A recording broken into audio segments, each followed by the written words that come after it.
सबका भरपूर सहयोग मिला। जितना लोगों ने वोट दिया, मैं सबको धन्यवाद देता हूं आपके माध्यम से। लोगों के घरों में अगर दिन भर टोटी खोल दे तो एक बाल्टी पानी भी नहीं आएगी। इतना हजारों करोड़ का भ्रष्टाचार किए हैं। सरकार अगर व्यापारियों को विस्थापित कर रही है तो पहले उनको स्थापित करे, उसके बाद उनको विस्थापित करे। लोग आस्था के नाम पे, धर्म के नाम पे जो मंदिर में चढ़ावा चढ़ाते हैं, ये सरकार जब उसको चोरी कर लेती है तो व्यापारियों के बारे में क्या सोचेगी। इस समय हमारी टीम जनपद चंदौली में है। जनपद चंदौली के मुगल सराय विधानसभा क्षेत्र में हम मौजूद हैं। हमारे साथ 2022 चुनावों के रनर प्रत्याशी थे चंद्रशेखर यादव। 14,921 वोटों से उनकी जीत रह गई थी। हम उनके साथ मौजूद हैं। बहुत बहुत सबसे पहले आपको धन्यवाद।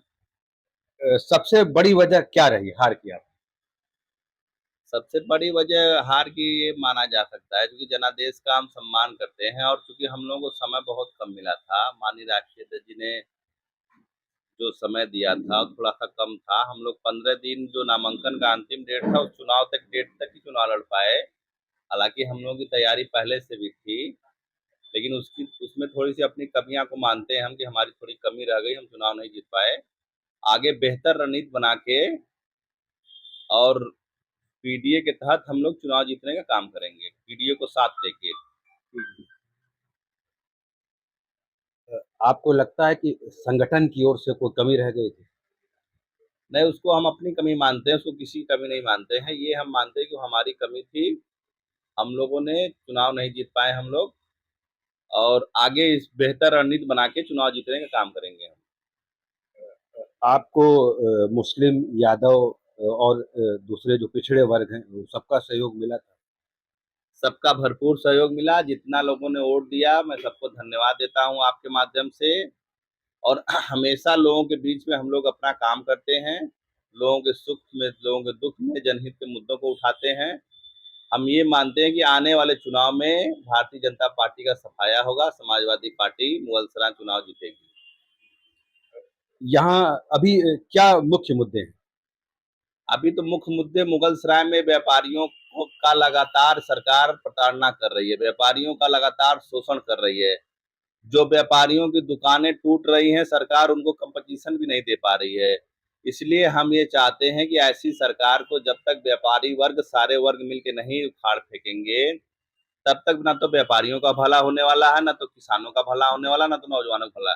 अभी हाल में हम लोग विगत कुछ दिनों पहले किसानों के नहर खेतों में पानी नहीं आ रही थी, नहरों में पानी नहीं आ रहा था, पानी के सवाल को लेकर धरना दिया। और जो जल निगम में व्यापक भ्रष्टाचार फैला है, जो हर घर जल योजना देने की बात भाजपा करती है, लगातार उसमें आप देखे होंगे गांव की सड़कें खन गई है। लोगों के घरों में अगर दिन भर टोटी खोल दे तो एक बाल्टी पानी भी नहीं आएगी। इतना हजारों करोड़ का भ्रष्टाचार किए है सरकार। आपके क्षेत्र में कई जगह पे वाटर टैक्स देते हैं लोग, लेकिन पानी गंदा मिलता है, शिकायत है। दुलहीपुर आपके क्षेत्र में आता है। दुलहीपुर में, उसके बाद सब पोखरी है, तमाम शिकायतें हैं। पोखरी है, महाबलपुर है, तमाम जल निकासी की भी वहाँ समस्या है। लोग टैक्स देते हैं लेकिन गंदा हाँ, पानी सरकार स्वच्छ नहीं दे पा रही है, इसलिए इसमें व्यापक हजारों करोड़ का भ्रष्टाचार है। इन सवालों को लेके हम लोगों ने डीएम ऑफिस पे, धरना स्थल पे धरना दिया।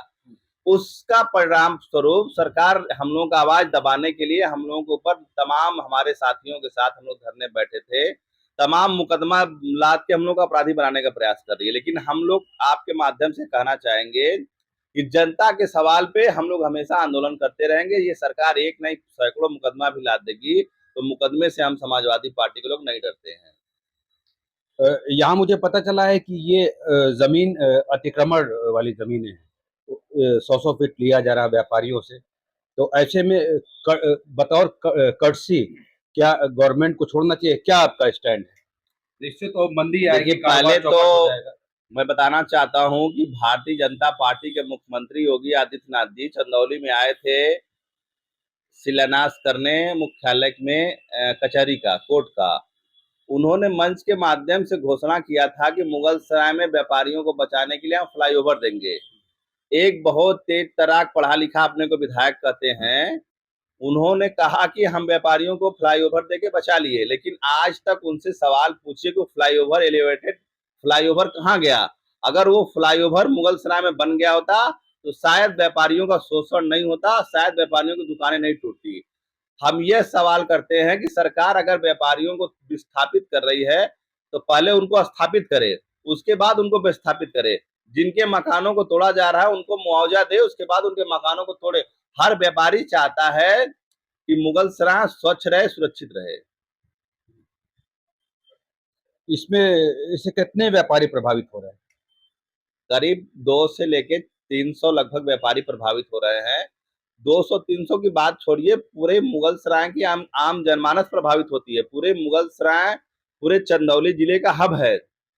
चंदौली जिले में मुगलसराय में लोग नौगढ़ से भी आते हैं व्यापार करने, नौबतपुर से भी आते हैं, ककरैत घाट से भी आते हैं, सैदपुर से भी लोग चल के आते हैं। मुगलसराय एक बड़ा हब है। मुगलसराय में, क्योंकि मुगलसराय जब प्रभावित हो रहा है तो पूरा हमारा जिला जनपद प्रभावित हो रहा है। ये यहाँ पे सबसे बड़ी कोयला मंडी है एशिया की, चंदा सी, वो भी प्रभावित हो? एशिया की सबसे बड़ी कोयला मंडी भी मुगलसराय में है, एशिया का सबसे बड़ा यार्ड भी मुगलसराय में है। इन सवालों को लेके सड़क के दोनों तरफ है मंडी, वो भी तोड़ी जाएगी? मंडी का भी विस्थापित करने का प्लान नहीं है, लेकिन मंडी को अगर विस्थापित करना चाहते हो तो एक पहले उसको बेहतर स्थापित करने की सरकार व्यवस्था कर ले, उसके बाद विस्थापित अगर करना चाहती है तो व्यापारियों का ट्रक नहीं आ पाता है मंडी तक। मुगलसराय कोयला मंडी के भी व्यापारी परेशान है। लगातार अवैध धनुगाही की जाती है, पड़ाव के एरिए में लगातार धनुगाही ट्रकों वालों से की जाती है, इसलिए कोयला मंडी के भी व्यापारी परेशान है। इस सरकार सिर्फ कोयला मंडी के व्यापारी नहीं, हर वर्ग परेशान है, चाहे व्यापारी हो, चाहे किसान हो, चाहे नौजवान हो, चाहे छात्र हो, सब परेशान है सरकार से।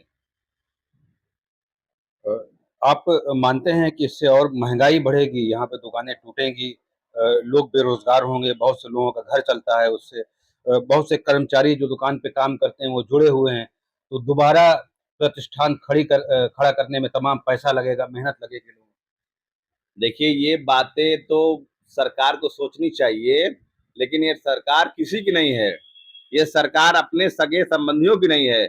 यह सरकार जब चढ़ावा का चंदा चोरी कर लेती है, जो हमारे लोग आस्था के नाम पे, धर्म के नाम पे जो मंदिर में चढ़ावा चढ़ाते हैं, ये सरकार जब उसको चोरी कर लेती है तो व्यापारियों के बारे में क्या सोचेगी? ये किसी की नहीं है सरकार। हमारे साथ थे चंद्रशेखर यादव, दूसरे पोजीशन पे थे ये 2022 के विधानसभा चुनाव में, 14,900 वोटों से पीछे थे ये। भाजपा के रमेश जायसवाल यहाँ से विधायक निर्वाचित हुए। बहुत बड़ा मुद्दा है आत्मनिर्भर भारत, विकसित भारत कैसे बनेगा? महंगाई बढ़ा के, बेरोजगारी बढ़ा के देश में मंदी बढ़ती जा रही है। ऐसे में मुगलसराय बहुत बड़ा स्टेशन है यहाँ पे, मेरे ख्याल से भारत का सबसे बड़ा स्टेशन यहाँ पे है, कोयला मंडी है। यहाँ पे दुकानें अगर तोड़ी जाएंगी, सरकार को इन दुकानदारों को बतौर कर्टसी दया करके इनको कहीं मुआवजा देना चाहिए या इस पे पुनर्विचार करना चाहिए। इनकी दुकानें बच जाएं। काफी लोगों की रोजी रोटी इससे जुड़ी हुई है। देश में भयंकर मंदी है, महंगाई बढ़ती जा रही है, पेट्रोल डीजल और महंगा हो रहा है, एथेनॉल 20 मिलाया जा रहा है पेट्रोल में, जनता वैसे ही त्राही त्राही कर रही है। तो सरकार को एक बार इस पे पुनर्विचार करना चाहिए। मुगलसराय से मैं आमिर।